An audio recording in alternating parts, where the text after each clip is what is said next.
നമസ്കാരം. ഹരിയാന നിയമസഭാ തെരഞ്ഞെടുപ്പിന് മുന്നോടിയായി ഗുസ്തി താരങ്ങളായ വിനേഷ് ഫോഗട്ടും ബജ്രംഗ് പുനിയയും ഇന്ന് കോൺഗ്രസിൽ ചേരും.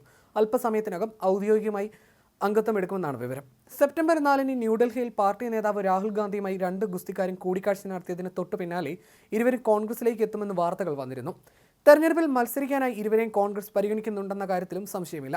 വിനേഷ് ഫോഗട്ടും ബജ്രംഗ് പുനിയയും റെയിൽവേയിലെ ജോലി രാജിവെച്ചു. കോൺഗ്രസ് അധ്യക്ഷൻ മല്ലികാർജ്ജുൻ ഖാർഗെയുടെ വസതിയിൽ വെച്ചാവും ബജ്രംഗ് പുനിയയും വിനേഷ് ഫോഗട്ടും കോൺഗ്രസ് അംഗത്വം സ്വീകരിക്കുകയെന്നാണ് ഹരിയാന കോൺഗ്രസ് വക്താവ് കേവൽ ദിംഗ്ര വ്യക്തമാക്കിയിരിക്കുന്നത്.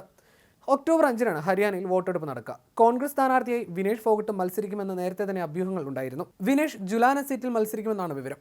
ജനനായക് ജനതാ പാർട്ടിയുടെ അമർജിത് ധണ്ടയാണ് അവിടുത്തെ നിലവിലെ നിയമസഭാ അംഗം. ബജ്രംഗ് പുനിയയുടെ സീറ്റിനെ കുറിച്ചുള്ള വിവരങ്ങൾ പുറത്തു വന്നിട്ടില്ല. അന്താരാഷ്ട്ര കായിക കോടതിയിൽ തന്റെ അപ്പീൽ തള്ളിയതിനു ശേഷം പാരീസിൽ നിന്ന് ഇന്ത്യയിലേക്ക് മടങ്ങിയ വിനേഷിന് ഗംഭീര സ്വീകരണമാണ് ലഭിച്ചത്. ന്യൂഡൽഹി അന്താരാഷ്ട്ര വിമാനത്താവളം മുതൽ ഹരിയാന സോണിപ്പത്തിലുള്ള വീട് വരെ 110 കിലോമീറ്റർ ദൂരത്ത് പതിനായിരങ്ങളാണ് വിനേഷിന് സ്വീകരണം അർപ്പിക്കാൻ കാത്തുനിന്നത്. ഇരുവരുടെയും രാഷ്ട്രീയ പ്രവേശനത്തിൽ ഗുസ്തി താരങ്ങൾക്കിടയിൽ ഭിന്നതയുണ്ടെന്നാണ് വിവരം. ഇരുവരും കോൺഗ്രസിൽ ചേരാനുള്ള തീരുമാനം വ്യക്തിപരമാണെന്നാണ് സാക്ഷി മാലിക്കിന്റെ പ്രതികരണം.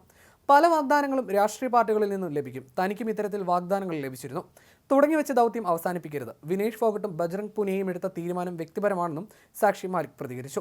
വിനേഷിന് ലഭിച്ച ഈ ജനപിന്തുണയാണ് അവരെ രാഷ്ട്രീയത്തിലിറക്കാൻ കോൺഗ്രസിനെ പ്രേരിപ്പിക്കുന്നതെന്നാണ് വിവരം. കോൺഗ്രസ് നേതാവും എംപിയുമായ ദീപേന്ദ്ര ഹൂഡയുടെ നേതൃത്വത്തിലായിരുന്നു വിനേഷിന് സ്വീകരണം നൽകിയത്. BJP നേതൃത്വം വിനേഷിന് വരവേൽപ്പൊരുക്കാനുള്ള പദ്ധതികൾ തയ്യാറാക്കിയിരുന്നെങ്കിലും ഹൂഡ അതിനെയൊക്കെ മറികടന്ന് ഡൽഹി വിമാനത്താവളത്തിൽ വെച്ച് വിനേഷിനെ സ്വീകരിച്ചു.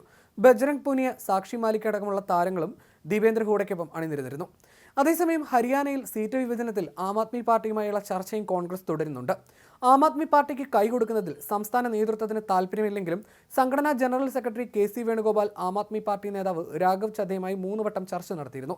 90-ൽ 10 സീറ്റ് വേണമെന്നാണ് ആം ആദ്മി പാർട്ടിയുടെ നിലപാട്. 7 വരെ ആകാമെന്നാണ് കോൺഗ്രസ് പറയുന്നത്.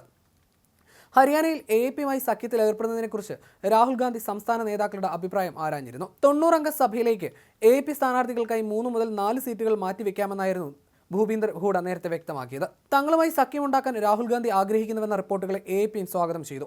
BJPയെ പരാജയപ്പെടുത്തുകയാണ് പ്രാഥമിക ലക്ഷ്യമെന്ന് AAP MP സഞ്ജയ് സിംഗ് വ്യക്തമാക്കിയിരുന്നു. രാഹുൽ ഗാന്ധിയുടെ പ്രസ്താവനയെ സ്വാഗതം ചെയ്യുന്നു. BJPയെ പരാജയപ്പെടുത്തുക എന്നതാണ് ഞങ്ങളുടെ മുൻഗണനയെന്ന് സഞ്ജയ് സിംഗ് പറഞ്ഞു.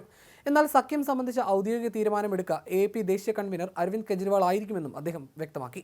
ആം ആദ്മി പാർട്ടിയുടെ ഹരിയാന ചുമതലയുള്ള സന്ദീപ് പഥക്, AAP ഹരിയാന പ്രസിഡന്റ് സുശീൽ ഗുപ്ത എന്നിവർ നൽകുന്ന വിവരങ്ങൾ അടിസ്ഥാനമാക്കിയായിരിക്കും സഖ്യം സംബന്ധിച്ച തീരുമാനം ഉണ്ടാകുകയെന്നും അദ്ദേഹം കൂട്ടിച്ചേർത്തു.